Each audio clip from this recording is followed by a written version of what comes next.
मैं आपको बताऊं कि भारतीय जनता पार्टी का ये रवैया हो गया, एक आदत सी बन गई है कि हर बार वो हर चुनाव में, चाहे वो विधानसभा का चुनाव हो या लोकसभा का चुनाव हो, वो इस तरह के अलूल जुलूल टारगेट फिक्स करते हैं कि अब की बार 370 पार, 400 पार। ये आंकड़े या टारगेट सेट करते हैं, वो मुझे लगता है कि एक मजाक के अलावा और कुछ नहीं है।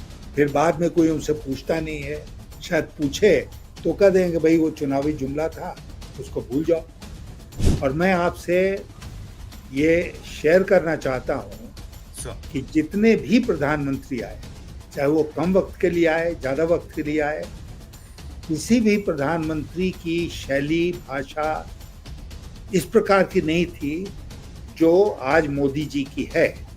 यह दिखाता यह है कि वो संयम खो चुके हैं। भाषा के ऊपर एक संयम जो होता है वो उन्होंने खो दिया है। और भाषा के ऊपर संयम आदमी कब खोता है? जब बौखला जाता है। तो मोदी जी बौखलाए हुए क्यों हैं? मोदी जी बौखलाए हुए इसलिए हैं कि उनको खबर मिल गई है इस बात की कि ये चुनाव उनके मन के मुताबिक नहीं जा रहा है, और शायद यह चुनाव अंत में उनको अवकाश पर भेजने का काम करेगा। मोदी जी कभी भी अटल जी का मुकाबला नहीं कर सकते हैं। वो कभी भी उतने महान नहीं हो सकते हैं जितने महान अटल बिहारी वाजपेयी थे या इवन आडवाणी जी थे। और इसलिए जिस तरह से उन्होंने कब्जा कर लिया भारतीय जनता पार्टी के ऊपर, उसमें प्रजातंत्र समाप्त हो गया। ये जो पार्टी है वो एक दो लोगों की पार्टी बन के रह गई है, और कोई जो वहां पर एक कहने की आज़ादी थी, बोलने की आज़ादी थी, वो खत्म हो गई है। सरकार के भीतर भी खत्म हो गई है, पार्लियामेंट के भीतर खत्म हो गई है। 75 पार फॉर्मूला जो बना था, यस सर, वो किसी भी पार्टी फोरम में उस पर डिस्कशन नहीं हुआ। लेकिन उसके बाद भी फॉर्मूला बन गया कि जो लोग 75 के हो गए उनको हम कोई पद नहीं देंगे। यस सर, और आप बहुत अगर चाहें तो लोकसभा का टिकट मिल जाए तो अब लोकसभा के सदस्य हो सकते हैं, जैसे आडवाणी जी बन गए या मुरली मनोहर जोशी बन गए, लेकिन आपको कोई पद नहीं दिया जाएगा।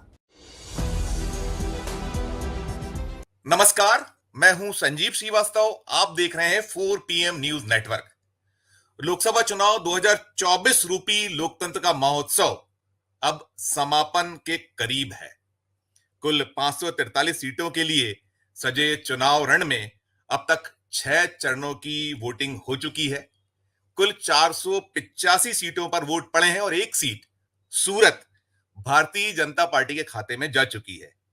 अब 57 सीटें और हैं जिन पर अंतिम चरण में 1 जून को मतदान होना है। 4 जून को चुनाव के नतीजे आएंगे और 4 जून को यह तय हो जाएगा कि देश का नेतृत्व किस दल के हाथों में होगा। भाजपा गठबंधन वाला एनडीए देश चलाएगा या फिर बदलाव की जो बयार की बात बार बार हो रही है, इस बार बदलाव होगा और इंडिया अलायंस के हाथों में देश की बागडोर होगी। एक पूरा का पूरा, जैसे मैंने कहा कि रण सज चुका था और उस पे जो कुछ दांव पेज चाल होने थी वो हो चुकी हैं और एक अंतिम ही चरण बचा हुआ है। और एनडीए या बीजेपी तो दावा कर रही है 400 पार, भारतीय जनता पार्टी कह रही 370 या उसके पार, जबकि इंडिया अलायंस का दावा है कि इस बार अब मोदी जी, भाजपा, एनडीए सत्ता से बाहर। क्या कुछ होगा 4 जून को सामने आएगा, लेकिन जो कयास हैं, दावे हैं, प्रतिदावे हैं, वो जारी हैं और खुलासा तो वो मतगणना के बाद ही हो पाएगा। लेकिन देश का जो एक मानस है या मूड ऑफ द नेशन है, इन सब के बीच राय और शुमारी के साथ साथ हम कोशिश करते हैं कि किसी न किसी ऐसे मेहमान जिसका बहुत लंबा अनुभव है, दीर्घ अनुभव है राजनीति के सफर का, उनसे बातचीत की जाए। और आज हमारे साथ एक बहुत बहुत खास मेहमान हमसे जुड़ रहे हैं। सबसे पहले मैं उन्हें अपने स्क्रीन पे लाता हूं और उनका परिचय की कोई आवश्यकता नहीं है। हमसे जुड़ चुके हैं आदरणीय यशवंत सिन्हा साहब। यशवंत सिन्हा साहब से देश भिज्ञ है। वे अटल आडवाणी जी के युग के दौर के नेता हैं। बहुत बड़े बड़े पदों पर वे विराजमान रहे हैं, देश के वित्त मंत्री रहे हैं, विदेश मंत्री रहे हैं, और वे ब्यूरोक्रेट भी रहे हैं। 1960 बैच के अधिकारी जिन्होंने भारतीय जनता पार्टी के गठन से ही बीजेपी में कंधे से कंधा मिलाकर जो उस दौर से लेकर पहले के जो नेता रहे उनके साथ रहे, और वे 2018 तक तो निरंतर बने रहे। और अब उसके बाद जो कुछ राजनीति में बदलाव हुए, अंततः उन्होंने भी राजनीतिक जो संन्यास था वो ले लिया, और वे जो एक सक्रिय राजनीति उससे दूर है, लेकिन राजनीति रग रग में बसी है। वो राजनीति को बहुत बेहतर तरीके से जानते हैं। यशवंत सर, आपका बहुत बहुत स्वागत है। आपने हमारे लिए 4 PM के लिए समय निकाला, हम बड़े आभारी हैं आपके। और हम शुरुआत इसी से करेंगे, जो अभी दावे चल रहे हैं, जो प्रतिदावे हैं। और अब तो भारतीय जनता पार्टी यह भी कह रही है कि 310 पार तो 5वें चरण के बाद उन्होंने कह दिया था, अब 6ठे चरण के दौर के बाद की बातें सामने आनी है। क्या कुछ आप जो नब्ज पर हाथ रखते हैं राजनीति की, आप जानते हैं, पहली प्रतिक्रिया आपकी क्या होगी आदरणीय यशवंत जी? मुझे हंसी आई। पहली प्रतिक्रिया जो है वो ये थी कि मुझे हंसी आई। अभी अभी मैं देख रहा था, किसी ने व्हाट्सएप पर एक मैसेज भेजा है कि अमित शाह ने कहा कि 310 का आंकड़ा हम ऑलरेडी पार कर चुके हैं, और 7वें चरण में हम 400 पार करेंगे। अब 7वें चरण में उतनी सीटें हैं ही नहीं कि वो 400 पार करेंगे।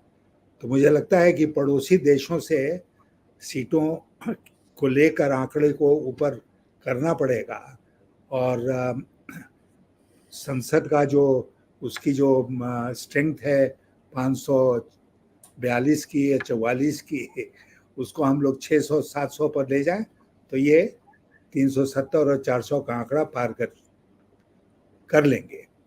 मैं आपको बताऊं कि भारतीय जनता पार्टी का ये रवैया हो गया, एक आदत सी बन गई है कि हर बार वो हर चुनाव में, चाहे वो विधानसभा का चुनाव हो या लोकसभा का चुनाव हो, वो इस तरह के अलूल जुलूल टारगेट फिक्स करते हैं कि अब की बार 370 पार, 400 पार। मैं आपको 2-3 उदाहरण देता हूँ।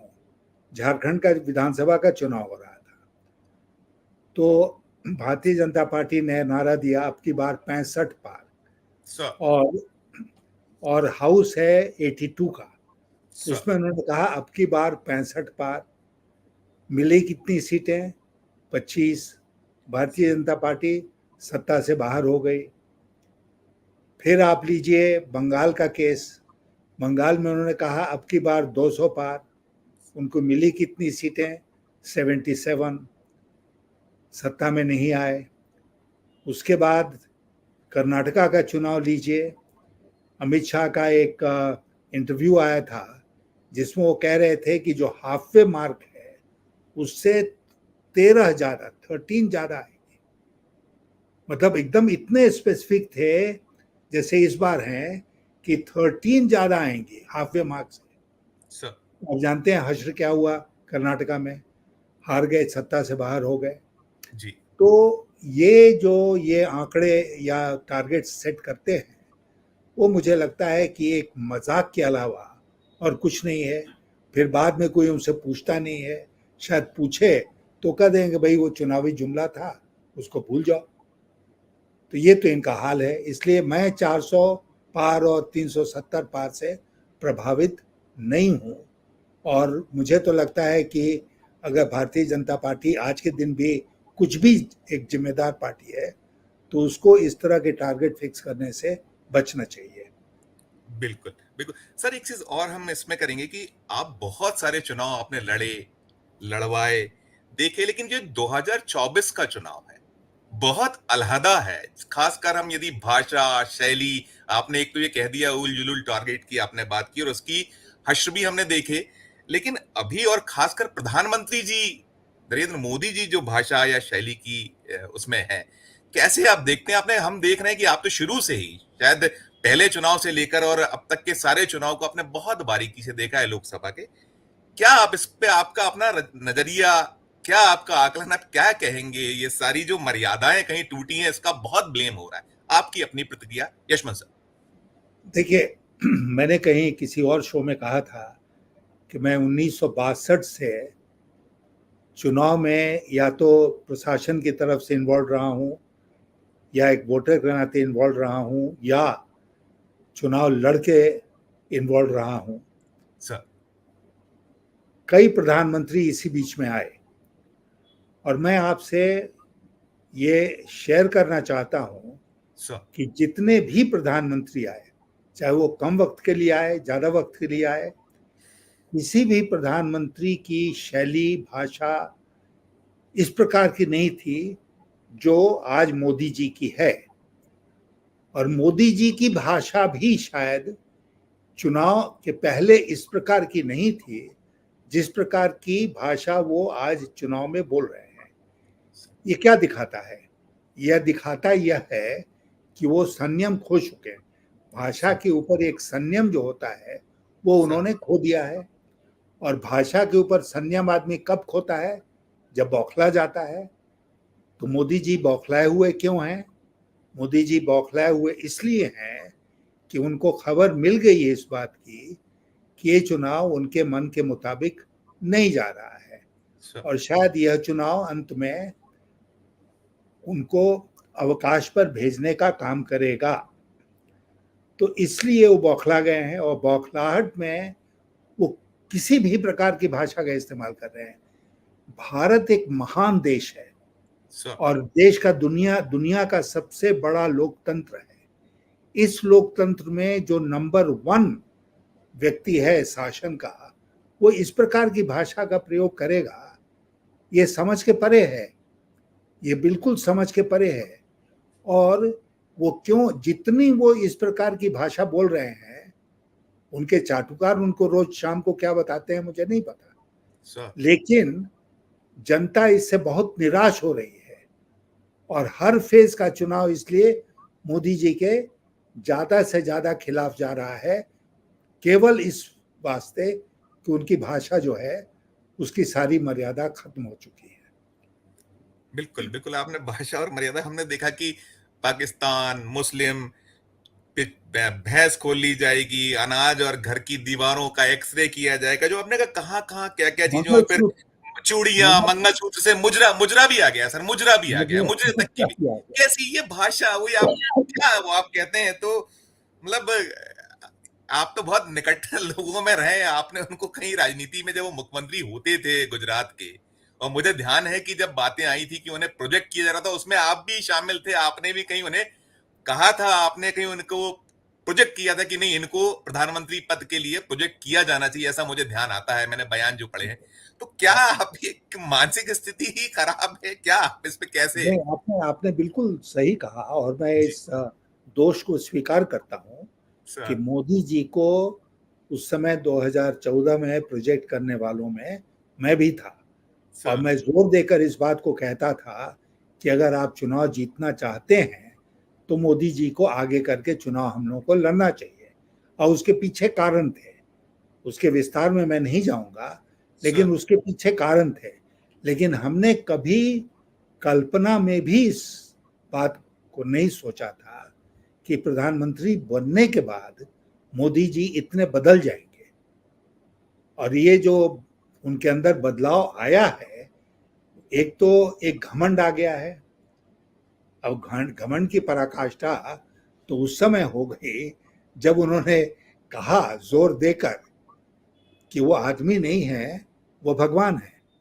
ये कह मैं वो चुके भी हैं। पूछने वाला था कि उन्होंने उन्होंने कहा मैं परमात्मा द्वारा, मैं जो है, मैं बायोलॉजिकल, मुझे ऊर्जा नहीं मिलती, परमात्मा ने मुझे भेजा है, बार बार ये कहना है। अभी तक तो उनके चाटुकार लोग ही कहते थे कि वो विष्णु का अवतार और क्या क्या कहा जाता था, अब उनके द्वारा, खुद के द्वारा कहा गया। तो प्लीज आप कंटिन्यू करिएगा, मुझे ध्यान था, ये सवाल मैं करता आपसे। जी ठीक है, तो मैं ये कह रहा था कि जी कहीं मैंने कोई एक जोक उनके बारे में निकला था सर। जिसमें उन्होंने कहा कि पहले चुनाव में वो आपके सेवक बनकर आए, जी दूसरे चुनाव में उन्होंने कहा कि मैं आपका चौकीदार बनूंगा, सर। तीसरे चुनाव में वो भगवान ही बन गए। अब सर भगवान का स्वरूप जब आ गया तो आदमी क्या करे? मतलब अब ये हो गया ना देश की जनता के सामने, वोटर्स के सामने, कि वो भगवान को वोट दें या किसी मनुष्य को वोट दें। सर। अब वो कैसे कहेंगे कि भगवान को हम वोट नहीं देंगे? लेकिन इस बार सर जनता भी बहुत बहुत सावधान है, और सर, जनता ने तय कर दिया है कि भगवान भी अगर मोदी जी के रूप में आ जाएं तो उनको वोट नहीं मिलने वाला है, और नहीं मिल रहा है। और यही कारण है कि वो इतने बौखलाए हुए हैं। सर एक चीज और भी है सर कि हमने ये पाया है कि जब सत्ता में रहते हैं आप और सतत सत्ता में हैं, 10 साल आपको हो गए, आपका एक रिपोर्ट कार्ड होता है। आज रिपोर्ट कार्ड पे कहीं बात ही नहीं है, कोई आपको अपना कुछ भी नहीं दे पा रहे हैं, वहीं वहीं, क्योंकि ऐसा आप क्या पाते हैं इसमें कि क्या हालात सचमुच क्या है, ना रोजगार का जिक्र है, महंगाई जिसे लेकर बार बार कहा जाता है। उस कैबिनेट में आप भी हुआ करते थे जब कहा जाता था कि, या पहले जब 2014 वाला जो दौर था कि मनमोहन सिंह जी की सरकार में कहां महंगाई पहुंच गई है, क्या आर्थिक हालात हैं, बहुत सारी आरोप लगाए जाते थे, सब कुछ था, बिल्कुल ठीक था। लेकिन यहां आने के बाद 10 साल में आज क्या स्थिति आप पाते हैं, क्योंकि आप देश के वित्त मंत्री भी रहे हैं, तो जो चाहे रोजगार का स्तर हो, महंगाई का स्तर हो, हर क्षेत्र में कहां कुछ आप स्थितियां पा रहे हैं, देख रहे हैं जो सच्चाई वास्तविक, क्योंकि आपके मुख से जाने में बहुत एक अलग जाएगा कि एक आपने उसको पूरे देश को देखा है, चलाया है। क्या आपकी प्रतिक्रिया उस पर? नहीं, देखिए, मैं बहुत गंभीरता से इस बात को कह रहा हूँ कि अर्थशास्त्र में ग्रोथ एक मुद्दा होता है, सर। और उसका एम्प्लॉयमेंट जनरेशन कैपेसिटी जो है वो दूसरा मुद्दा होता है। सर। कई बार ऐसा हुआ है हमारे देश में भी सर। कि वो ग्रोथ हुआ है विदाउट जनरेटिंग एम्प्लॉयमेंट। सर। तो ग्रोथ को एम्प्लॉयमेंट जनरेटिंग बनाने के लिए कुछ विशेष उपाय करने होते हैं। जब यस सर। हम लोग सत्ता में थे और मैं अटल जी का वित्त मंत्री था, सर। तो आपको याद होगा कि हम लोगों ने इंफ्रास्ट्रक्चर के बहुत सारे काम शुरू किए, सर। जिसमें नेशनल हाईवेज, ग्रामीण सड़क, जी। Telecom, sir. हाउसिंग, इस तरह के बहुत सारे काम किए। क्यों किए? क्योंकि एक तरफ तो हमारे देश में इंफ्रास्ट्रक्चर की कमजोरी, कमी है, तो एक वो फेल्ट नीड है जो इकोनॉमी का, उसको हम पूरा करते हैं। और जब सर। इंफ्रास्ट्रक्चर में सुधार आता है, देश के इंफ्रास्ट्रक्चर में सुधार आता है, तो जो एक ट्रांजैक्शन कॉस्ट होती है इकोनॉमी में, सर। कि वो ट्रांजैक्शन कॉस्ट जो है वो बेटर इंफ्रास्ट्रक्चर के चलते कम होता है। तो इसलिए आपको एक्सपोर्ट वगैरह करने में, ग्लोबली compete करने में आपको ज़्यादा सहूलियत होती है। तो एक तरफ तो ये है कि आप इंफ्रास्ट्रक्चर पर हम लोगों ने जोर दिया, तो नेशनल हाईवेज बनाए, ग्रामीण सड़कें बनाए, हाउसिंग में खूब तरक्की की, और जैसा हमने कहा टेलीकॉम में सुधार हुआ। बहुत सारे क्षेत्र थे जिसमें हम लोगों ने सुधार किया, और जब सुधार किया तो उसका असर ये भी पड़ा कि उसके चलते एम्प्लॉयमेंट जनरेशन हुआ। एम्प्लॉयमेंट जनरेशन के लिए हम लोगों ने कोई मनरेगा जैसी योजना नहीं चलाई, सर। क्योंकि उसकी जरूरत महसूस नहीं की। और हमें याद है कि उस समय विश्व बैंक का एक रिपोर्ट आया था, सर। क्योंकि प्रधानमंत्री अटल बिहारी वाजपेयी ने कहा था कि हम 2 करोड़ रोजगार हर वर्ष पैदा करेंगे। सर। तो विश्व बैंक का रिपोर्ट आया जिसमें उन्होंने कंफर्म किया कि ग्रोथ के साथ साथ इंडियन इकोनॉमी ये 2 करोड़ रोजगार भी पैदा करने में सफल रही। अब ये 2 करोड़ का वादा करके मोदी जी भी आए, लेकिन ये ग्रोथ जो है ये बिल्कुल इस तरह का ग्रोथ है, एम्प्लॉयमेंट लेस ग्रोथ है। और इसलिए इसमें आप देख रहे हैं कि बेरोजगारी एक बड़ी भारी समस्या बनी हुई है, मुद्रास्फीति एक बड़ी बड़ी भारी समस्या बनी हुई है, क्योंकि उसमें सप्लाई साइड में जितने कदम उठाने चाहिए उतने कदम इन्होंने नहीं उठाए, तो इसकी वजह से ये दिक्कत पैदा हो गई। तो जब तक एक समग्र आर्थिक पॉलिसी नहीं बनेगी, आप टुकड़े टुकड़े में अगर आर्थिक विकास की पॉलिसी बनाते हैं तो उसमें आपको सफलता नहीं मिलेगी। एक कॉम्प्रिहेंसिव आपको पॉलिसी बनानी पड़ेगी, तभी आपको सफलता मिलेगी। बिल्कुल, बिल्कुल। सर इसमें एक चीज़ और भी छोटा-सा इसमें हम चाहेंगे कि जो अब आप बात तो करते हैं कि हमने बहुत हमारा स्तर सुधरा है, लेकिन 80 करोड़ लोगों को आज भी 5 किलो अनाज, दोनों कंट्राडिक्टरी लगता है। इस पे छोटी सी टिप्पणी, क्योंकि हम इस पे विस्तृत चर्चा जरूर आपका जब आपके पास उपलब्ध होगा समय, तो चाहे वो इकोनॉमी हो और इन सब पे चर्चा जरूर मैं आपसे एक बार समय लेकर करूंगा। अभी चुनाव तक ही सीमित रहूंगा। इसमें छोटी सी टिप्पणी हो जाए, फिर मैं और मेरे जो सवाल है मैं उसको इसी से जुड़ा चुनाव से संबंधित मैं संजीव आपसे जी, संजीव जी, सर सर इन्होंने कहा कि हमने पॉवर्टी, बिल्कुल पॉवर्टी लेवल के नीचे जो लोग थे उनको हम पॉवर्टी लेवल से ऊपर ले गए। Yes sir. बीपीएल परिवारों को हमने पॉवर्टी लाइन से ऊपर कर दिया सर और वो दावा किया कि अब मैंने हमने 25 करोड़ लोगों को बीपीएल के ऊपर किया। Yes sir. और कहीं ना कहीं ये फिगर आया कि अब केवल 5 करोड़ लोग बचे हैं जो कि बीपीएल के शायद नीचे होंगे, और फिर हम 80 करोड़ लोगों को मुफ्त अनाज दे रहे हैं 5 किलो के हिसाब से। 5 का अगर परिवार है तो 25 किलो अनाज उस परिवार में मुफ्त में जा रहा है। सर तो ये कॉन्ट्रडिक्शन नहीं है, ये मोदी जी को समझ नहीं आता है कि ये इतना साफ कॉन्ट्रडिक्शन है। Yes sir. तो मैंने इसीलिए इस सरकार के जो आंकड़े हैं उनके ऊपर विश्वास करना छोड़ दिया कि कोई भी मन जो आता है वो आंकड़े पेश कर देते हैं। 25 करोड़ लोग गरीबी रेखा से ऊपर चले गए, 80 करोड़ 82 करोड़ लोगों को अब मुफ्त का भोजन खिला रहे हैं। तो क्या मतलब है कि 80 करोड़ 82 करोड़ लोग आज भी गरीबी रेखा से नीचे हैं। नहीं तो जो गरीबी रेखा के ऊपर हैं उनको आप मुफ्त का भोजन क्यों दे रहे हैं? आप खुद ही एडमिट कर रहे हैं कि इस मुल्क में 140 करोड़ में 80 करोड़ लोग, 82 करोड़ लोग आज भी गरीबी रेखा से नीचे हैं, और आंकड़े उसके विपरीत पेश करते हैं आप। तो ये तो इतनी रिडिकुलस बात हो गई है ना। और माफ कीजिएगा, हमको एक जमाना था जब इस मुल्क में इन सब बातों पर चर्चा होती थी। सर सर अब नहीं होती है चर्चा। बिल्कुल। अब इन्होंने जो चर्चा जहां होती उस मीडिया को इन्होंने गोदी में रख लिया है। गोदी मीडिया का टर्म हमने इसके पहले नहीं सुना था। ये पिछले 10 वर्षों में ही सुना कि मीडिया जो है वो गोदी मीडिया हो गई। और गोदी इसके और मोदी, गोदी और मोदी दोनों मीडिया, गोदी और तो, मोदी दोनों। तो ये जो है ये कॉन्ट्रडिक्शंस हो रही हैं, चर्चा नहीं होती है, गोदी मीडिया इसको रेज भी नहीं करता है, और ये समझते हैं कि हमने लोगों को बेवकूफ़ बना लिया। लोग इतने आसानी से, भारत देश के लोग बेवकूफ़ नहीं बनते हैं। और मैंने बार बार हर बार कहा है, जोर देकर कहा है कि मैं भारत की जनता में विश्वास रखता हूँ, जनता के जजमेंट में विश्वास रखता हूँ, और मुझे पूरा यकीन है कि इस बार के चुनाव के जो नतीजे आएंगे उसमें भी हम दाद देंगे भारत की जनता के की समझदारी का। बिल्कुल बिल्कुल सर। एक आप आरएसएस को भी आपने बहुत करीब से देखा, आपने चाहे ब्यूरोक्रेट रहे तब भी आप सब चीजें आप देखते सुनते रहे, और जब से भारतीय जनता पार्टी में है तो उस दौर को तो आपने बहुत बहुत करीब से देखा। अभी जो बीजेपी के राष्ट्रीय अध्यक्ष का जो एक बयान आया वो आरएसएस से जुड़ा बयान था, कि कहीं उसमें एक ध्वनि उत्पन्न होती थी कि हमें आरएसएस का साथ नहीं चाहिए। ये सर इसे कैसे देखते हैं, या ये कोई जो इनकी रणनीतिक कोई कोई गेम है, या कुछ और क्या पाते हैं कि वास्तव में संघ भी दुखी है इस पूरा जो चल रहा है देश में इस वक्त भारतीय जनता पार्टी, खासकर अब तो मोदी और शाह की भारतीय जनता पार्टी कह जाती है, बीजेपी कहती नहीं, गारंटी है मोदी की गारंटी, वो कभी बीजेपी की गारंटी नहीं करें। तो मुझे पहले आरएसएस पे कहिएगा, फिर मैं और इससे जुड़ा एक सवाल करूंगा सर।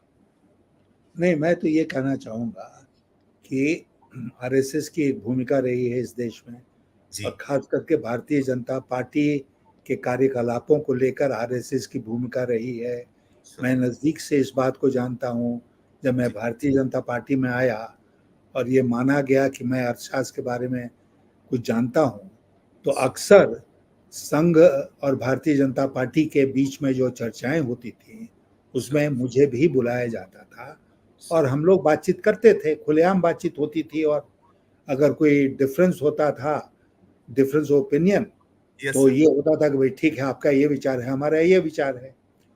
और जब सरकार में आए, अटल जी की सरकार बनी 98 में, मैं वित्त मंत्री बना, तो उस समय भी संघ के साथ संपर्क था, और संघ के विचारों को मैं सुनता था, कोशिश करता था कि जहाँ तक मैं अकोमोडेट कर सकूँ उनको पॉलिसी में, उसमें मैं करूँ। तो संघ का और बीजेपी का, चाहे बीजेपी सरकार में हो या सरकार के बाहर हो, एक रिलेशनशिप था। सर वो रिलेशनशिप आज के दिन खत्म हो गया है, क्योंकि शायद अटल जी ने सर्व संचालक जो थे उनसे कभी अपने को बड़ा समझा या नहीं समझा, मैं नहीं बता सकता हूँ, लेकिन मोदी जी तो निश्चित रूप से अपने को उनसे बड़ा समझते हैं, तो उनकी भी बात क्यों सुने। तो यस इसीलिए मैं व्यक्तिगत रूप से मैंने महसूस किया इस चुनाव में कि सर। संघ ने अपने को दूर रखा हुआ है चुनाव से, और कहीं संघ की भूमिका चुनाव में नजर नहीं आई हमको। बड़ी बात है, बड़ी बात है सर। सर एक चीज और भी देखिए, आप तो अटल अडवाणी जी की बीजेपी दौर वाले आप नेता हैं, और आपने मोदी शाह का युग भी देखा है।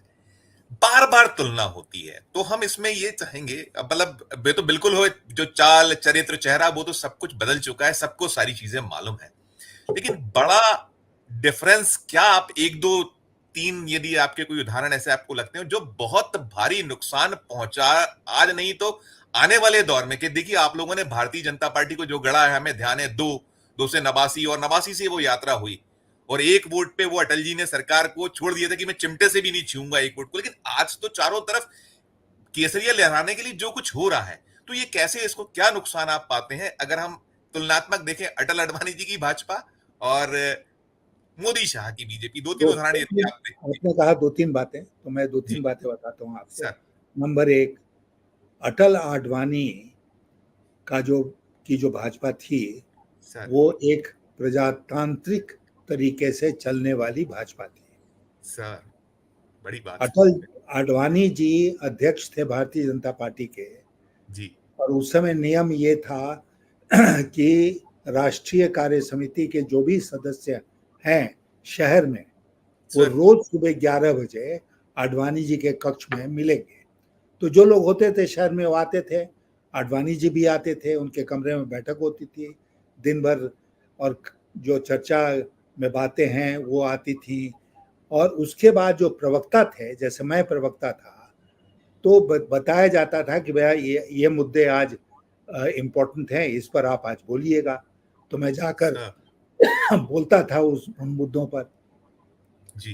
वो एक प्रजातांत्रिक ढंग से पार्टी फंक्शन कर रही थी। Yes sir. सरकार जब अटल जी की बनी 98 वाली सरकार, यस सर। तो यस सर। वो भी बिल्कुल प्रजातांत्रिक ढंग से चलती थी।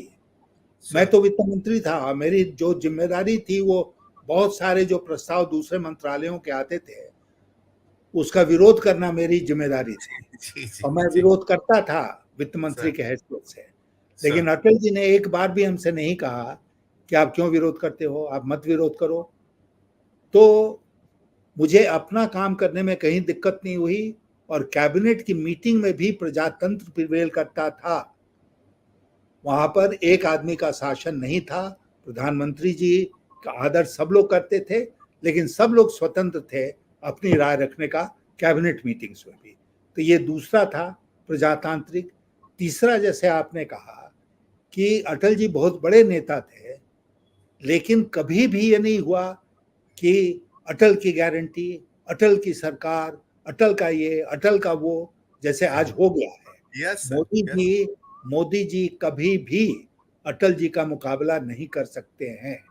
वो कभी भी उतने महान नहीं हो सकते हैं जितने महान अटल बिहारी वाजपेयी थे, या इवन आडवाणी जी थे।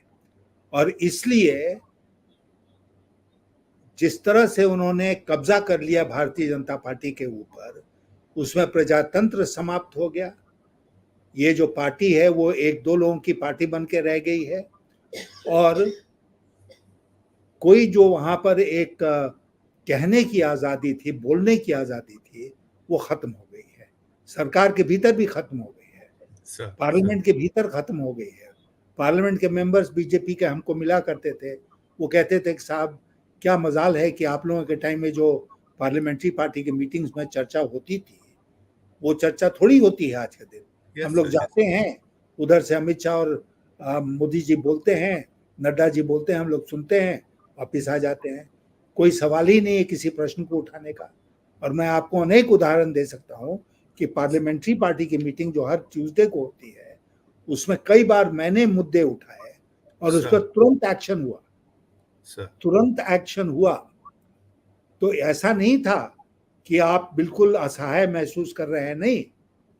हम लोग सब एज मेंबर्स ऑफ पार्लियामेंट अपने को मजबूत मानते थे और ये था कि हमारी बात सुनी जाएगी पार्टी के भीतर, जो सर अब नहीं है। बिल्कुल बिल्कुल। सर एक देश बड़ा उत्सुक रहता है, आप चूंकि आप तो बहुत अंदर रहे हैं, जो इनका युग आने के बाद, मोदी शाह का युग आने के बाद, एक 75 पार वाली जो बात थी, 75 के बाद मार्गदर्शक मंडल में भेज दिए जाने की बात, क्योंकि अब फिर से वो मसला मामला कहीं उठ रहा है, विरोधी दल उठा रहे हैं, वो कह रहे हैं कि अब 75 के होने जा रहे हैं मोदी जी, तो जैसा पहले के लोगों को, तो तत्काल उस पर कंट्रोडक्शन आया अमित शाह जी की ओर से, ना केवल वो 75 अभी 2029 तक, बल्कि 2029 के बाद भी वो प्रधानमंत्री ना, ये राजनाथ सिंह जी ने भी कहा है, और 75 को लेकर वो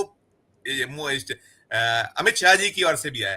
तो ये क्या कुछ रहा है, कोई 75 पार वाला कोई फार्मूला बना था, कुछ हुआ था? इस पे थोड़ा सा अगर दिलचस्प सी एक बात है, इस पे कुछ आप बता सके तो प्लीज बताइए दर्शकों को। देखिए, 75 पार फॉर्मूला जो बना था, यस सर।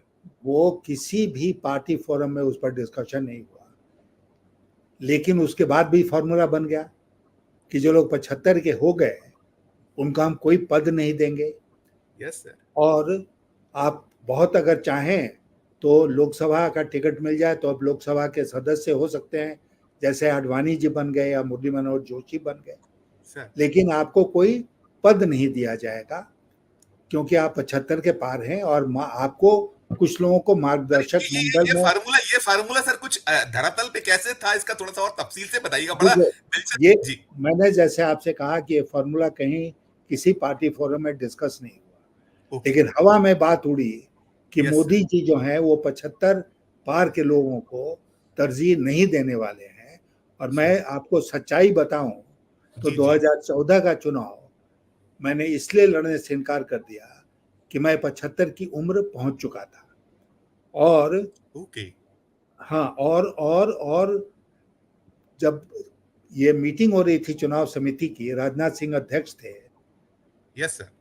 तो वो इस बात को डिनाई नहीं कर सकते हैं कि वहां से उन्होंने हमको फोन किया और उन्होंने ये कहा कि यशवंत जी आप एक बार चुनाव और लड़ लीजिए, 2014 का सब लोग चाहते हैं कि एक बार आप और लड़ लीजिए। और मैंने उनको फर्मली मना कर दिया कि मैं चुनाव नहीं लड़ूंगा 2014 का। तो इस तरह चुनावी राजनीति से मैंने अपने को किनारे कर लिया। क्यों? क्योंकि इन लोग की जो फिलॉसफी थी वो ये थी कि सर आप 75 के हो गए तो आप ब्रेन डेड हो गए, आप सर। ब्रेन डेड हो गए, 75 का मतलब आप ब्रेन डेड, ओह किनारे हो जाइए, हाँ घर सर। में बैठ बैठ जाइए, और मुंह से लार टपक रहा है तो टपकने दीजिए। आप, आपके अंदर कोई भी शक्ति नहीं बची, न फिजिकल सर। न मेंटल। और ओह मैं अगर आज 88 साल का हूं और मैं अगर आपसे बात कर रहा हूं तो इसी बात को प्रूफ करने के लिए कि 75 साल में आदमी ब्रेन डेड नहीं होता है, सर। 88 साल में भी आदमी ब्रेन डेड नहीं होता है। बिल्कुल बिल्कुल तो बिल्कुल। इन लोगों ने सोच लिया। यस सर, लेकिन खुद पे शायद लागू नहीं होगा ऐसा लगता है, जो निकल कर आया, जो बात थी नहीं दूसरों लागू, के लिए कुछ और अपने लिए कुछ फार्मूले बिल्कुल इस तरीके बिल्कुल, के। यही तो इनका तरीका रहा है ना, कि सर दूसरों के लिए कोई नियम बना दो जो अपने ऊपर कभी लागू ही नहीं होगा। Sir sir. नहीं तो अगर मोदी जी में जरा भी आ, सलीका है तो उनको कहना चाहिए मैं 75 की उम्र में पहुंचूंगा तो मैं भी रिटायर हो जाऊंगा जैसे बाकी सर लोग, या मैं लोकसभा का मेंबर बन के रहूंगा, मैं कोई पद नहीं लूंगा। वैसे पद तो ऐसे भी छूट ही रहा है इस चुनाव के बाद। जी जी बिल्कुल। सर एक और बड़ा सवाल है कि ये लोग बार बार बात करते रहे कांग्रेस मुक्त भारत, लेकिन सर आज कांग्रेस युक्त भारतीय जनता पार्टी हो गई है। इसे कैसे देखते, कितना नुकसान, चूंकि आप पहले रहे हैं, भले ही आज आप तटस्थ हैं, नहीं है उस दल में, लेकिन ये चूंकि आपने उसको बड़े अपने खून पसीने से सींचने वालों में आप भी एक माली रहे उस पूरी बगिया को, जो आज दरख्त एक सुंदर सा बना हुआ है। तो इसको लेकर क्या महसूस करते हैं? कहीं ना कहीं दर्द तो होता होगा कि, और देखिए सबसे खास है कि आपने जिनको गालियां देते हैं खुलेआम मंचों से, मोदी जी ने कहा 80,000 करोड़ का भ्रष्ट, वो आपके साथ, मतलब ये भी एक अजीब सी विडंबना है कि आपका ना खाऊंगा ना खाऊंगा, फॉर्मूले क्या है? इस पे भी थोड़ी सी टिप्पणी आपकी यशवंत सर, देखिए, मैं 2 3 4 आप सवाल में खत्म कर दूंगा, आपका समय बड़ा कीमती है, मैं क्षमा चाहते हुए। जी आपने अभी कुछ देर पहले कहा था जी। कि अटल बिहारी वाजपेयी की सरकार पार्लियामेंट में एक वोट से हार गई थी। बिल्कुल बिल्कुल। एक वोट से हारी थी ना। आ रही थी सर, यस और सर, यस सर। उसके बाद अटल जी ने फेमसली कहा था कि मंडी सजी हुई थी, मंडी सर। में माल भी था, यस माल सर। बिकाऊ भी था, लेकिन हमने खरीदना उचित नहीं समझा। वो बिल्कुल। अटल जी ने जो मॉरल स्टैंडर्ड, एक नैतिकता के स्तर का परिचय दिया, वो आज भारतीय जनता पार्टी में कहाँ है? भारतीय जनता पार्टी से आज मोरालिटी और नैतिकता के दृष्टिकोण से जितने नीचे के स्तर पर भारतीय जनता पार्टी आज के दिन फंक्शन कर रही है, सर। उसको देखकर मेरे जैसे व्यक्ति को, जो पार्टी छोड़ चुका है, शर्म आती है। और जो फेमस वो है कि भारतीय जनता पार्टी का washing powder, washing machine, yes कि सर। जो आया वो धुल गया, साफ हो गया, पवित्र हो गया, और एक से एक लोग जिसके ऊपर आप ही ने चार्ज लगाए थे, वो आपकी पार्टी में आ गए और आपने उनको ऊंचे पदों पर बैठा दिया। ऊंचे पदों पर बैठा, ना केवल पार्टी के अंदर लिया, बल्कि ऊंचे पदों पर आपने बैठाया उनको, और दूसरे के ऊपर उंगली उठाते हैं कि वो भ्रष्ट हैं। आपको ये कहने का अधिकार बनता है क्या? और ये लोग समझते हैं कि देश की जनता को जब तक हम चाहें बेवकूफ बना सकते हैं। नहीं, you can't fool the people all the time. All the people all the time जो कहावत है ना, यस वो सर। यस चलता सर। है। बिल्कुल, बिल्कुल। सर आप तो बहुत बारीक निगाह नजर रखते हैं। हम अगर बात करें, देखिए साउथ में हमें पता है कि क्या स्थितियां रही हैं, वो आपके जो कर्नाटक या तेलंगाना थोड़ा सा था या छुटपुट छुटपुट था, उसके अतिरिक्त अब वहां स्थितियां बहुत विकट सी लगती हैं। आप सारी चीजें बहुली बता रहे हैं। साथ साथ जो अब हिंदी पट्टी में भी हम देखते हैं, तो अब यूपी, महाराष्ट्र, पश्चिम बंगाल, बिहार, झारखंड, उड़ीसा, जहाँ 255 सीटें हैं सर, और तुलनात्मक यदि 19 से हम तुलना करें तो बहुत स्थितियां बदतर वहां भी हैं। तो क्या भविष्य आपको दिखलाई पड़ा इन राज्यों में, जो मैंने कहा, चाहे वो यूपी हो, महाराष्ट्र हो, पश्चिम बंगाल हो, बिहार हो, झारखंड हो, उड़ीसा हो, इन पे थोड़ी सी अगर आपकी टिप्पणी मिले। मैं आपसे एक बात कहना चाहूंगा कि सर। हम बांग्लादेश जाकर चुनाव लड़के वहां से कुछ सीटें लाएंगे, जी जी। पाकिस्तान में जाकर चुनाव लड़कर वहां से कुछ सीटें लाएंगे, अफगानिस्तान में चुनाव लड़ेंगे, जो बिम्स्टेक के दूसरे मुल्क है, थाईलैंड, श्रीलंका वगैरह, वहां से चुनाव लड़कर सीटें लाएंगे, और किसी तरह भी 370 और 400 का आंकड़ा पार करेंगे। मतलब हम ये कह रहे हैं कि the whole thing is completely ridiculous. ये सर। पूरी तरह से हास्यास्पद है। सर। अब तो एक चरण बचा है, यस और सर। उसमें ना कोई अरिथमेटिक दिखा रहा था कि आप 310 पर पहुंच गए और कहते हैं 370 पर जाएंगे। उतनी सीटों में तो चुनाव ही नहीं हो रहा है। जी जी जी जी। 7th फेज में जी उतनी जी। सीटों पर चुनाव नहीं हो रहा है, और आप कह रहे हैं 400 पार। और आप सर। समझते हैं कि देश की जनता इतनी बेवकूफ है कि आप कुछ भी बोलेंगे तो वो लोग उसको स्वीकार कर लेंगे। ऐसा एक चीज और आई है हम इसमें, जैसे प्रधानमंत्री जी ने जो कहा है कि हम तो सूपड़ा साफ कर रहे हैं विपक्ष का, विपक्ष बहुत से राज्यों में खाता भी नहीं खोल पाएगा, और 4 जून के बाद वो ईवीएम का रोना रोएगा। ये जो प्रधानमंत्री जी का मंचों से कहना कि ईवीएम का रोना रोया जाएगा, इस पर आपकी क्या नहीं, टिप्पणी वो तो होगी? क्योंकि बहुत। वो भविष्यवाणी कर रहे हैं ना। Yes sir. Yes sir. वो तो भगवान ही हैं, जब तो भविष्यवाणी तो कर ही सकते हैं। Yes sir. Yes sir. स्वयं भगवान ही अवतरित हो गए भारत देश में एक बार फिर अवतार लेकर। जी जी। तो कुछ भी कह सकते हैं। सबको उनको पता है कि वो 40 सीट के नीचे कांग्रेस पार्टी को आएगा, और उसके बाद वो ये रोना रोएंगे। ये आज के दिन उनको पता है, यस और सर। इससे वो भविष्यवाणी कर रहे हैं, करने दीजिए। वो 4 जून, 3 जून तक वो मुगालते में रहेंगे। 4 जून को उनकी आंख खुलेगी, दूध का दूध और पानी का पानी देश की जनता कर देगी, और तब उसके बाद देखिए उनका क्या एक्सप्लेनेशन आता है। जी जी। नहीं सर, मैंने ये सवाल इसलिए भी किया था कि ये जो कहीं ना कहीं थोड़ी सी शंकाएं कुशंकाएं, चाहे ईवीएम हो या इलेक्शन कमीशन ऑफ इंडिया का रोल, तो अब ये हम मतलब बहुत इससे बदतर, जैसा प्रधानमंत्री जी की भाषा शैली भाषण, मुझे लगता है शायद आपने पूरे चुनाव को बहुत नजदीक से देखा है, आप उसके हिस्सा रहे हैं, आप एज ए जो ब्यूरोक्रेट के नाते आपने उसको किया है। तो इलेक्शन कमीशन ऑफ इंडिया का रोल तो इस बार मतलब लगता है कि सारे हदें पार कर चुका है, कुछ नहीं कर पा रहा। तो इसमें जो बेईमानी की कहीं शंका कुशंका पैदा की जाती है, और ये जो कहना कि ईवीएम का रोना रोई, इनमें कहीं कुछ तारतम्य देखते हैं कि ऐसी भी कोई संभावनाएं हो सकती हैं, ऐसा कुछ हो सकता है, इलेक्शन ऐसे कोई मैनिपुलेट किया जा सकता है? इस पे आपकी टिप्पणी। ईवीएम देखिए, मैं जब चुनाव लड़ता था ना, यस सर।